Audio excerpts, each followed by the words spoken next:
শেখ, যদি এ পর্যায়ে বলতেন ইসলাম কোন কোন প্রাণীকে হত্যা করতে জায়েজ করেছে, যে এই প্রাণীগুলোকে হত্যা করা যায়? আসলে এইভাবে যে হাদিসের মধ্যে যেভাবে আসছে, নির্দিষ্ট বেশ কিছু প্রাণীর কথা আসছে, কিন্তু এই প্রাণীগুলোকে সামনে রাখার পরে ইসলামী স্কলারগণ, ফকিহগণ এখান থেকে মূলনীতি বের করেছেন। সেটা হলো যে সমস্ত প্রাণী সরাসরি মানুষের উপর আক্রমণ করে বসে, হামলা করে বসে, এই সমস্ত প্রাণীকে আঘাত করে, এই সমস্ত প্রাণীকে হত্যা করা বৈধ।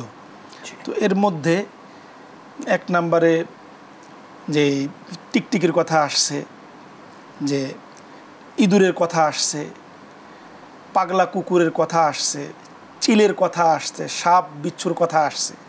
তো এগুলো প্রত্যেকটা প্রাণী কিন্তু আপনার অত্যন্ত মারাত্মক।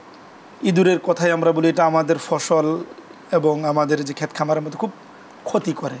সাপ বিচ্ছু এগুলো মানুষকে যে কোনো সময় দেখা যায় পাল্টা আক্রমণ করে।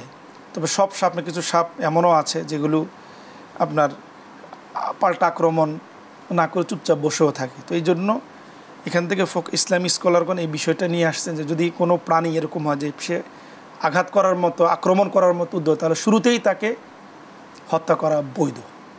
আর কোনো প্রাণী যদি এমন হয় যে সে আঘাত করে না, নিশ্চুপ থাকে, তাহলে তাকে আঘাত না করা, তাকে না মারা চাই।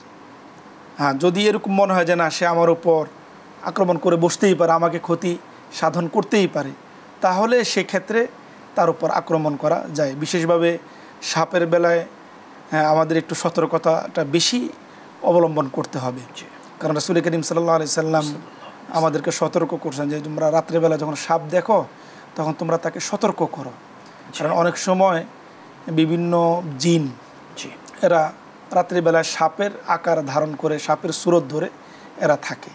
তো এই জন্য তাকে সতর্ক করা যে তুমি যদি জিন হয়ে যাও, তুমি যদি অন্য হয়ে থাকো, তাহলে তুমি এখান থেকে চলে যাও। এভাবে 3 বার সতর্ক করার পরে আল্লাহ রাসূল সাল্লাল্লাহু আলাইহি ওয়াসাল্লাম যদি সে চলে যাবে তাহলে তাকে কিছু না করে, আর যদি এরপরও যদি দেখা যায় সে সামনে আসতে থাকে বা উদ্যত হয়, তাহলে বুঝতে হবে যে সে মূলত জিন না, প্রকৃতই সে সাপ। সেক্ষেত্রে কেউ যদি আক্রমণ করে, কেউ মারে, তাহলে তাকে দোষারোপ করা যায় না।